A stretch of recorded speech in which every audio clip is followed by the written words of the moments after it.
عالمی ادارہ صحت نے کہا ہے کہ دنیا بھر میں ہر 8 افراد میں سے ایک شخص یعنی 12.5% آبادی موٹاپے کا شکار ہے۔ برطانوی طبی جریدے لانسٹ میں شائع ہونے والی WHO کی تحقیقی رپورٹ کے مطابق 2022 میں دنیا بھر میں موٹاپے کے شکار افراد کی تعداد 1 ارب تک پہنچ گئی، جو 1990 کے مقابلے میں بالغ افراد کے لیے 2 گنا اور 5 سال سے 19 سال کی عمر کے لیے 4 گنا زیادہ ہے۔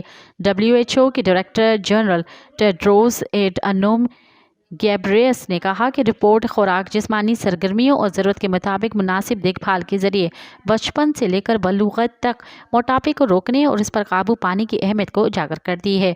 انہوں نے کہا کہ رپورٹ سے ظاہر ہوتا ہے کہ موٹاپا ایک پیچیدہ دائمی بیماری ہے جو ایک بحران کی صورت اختیار کر گئی ہے اور یہ گزشتہ چند اشروں سے وبائی امراض کے تناسب سے پھیل رہی ہے۔ مزید خبرن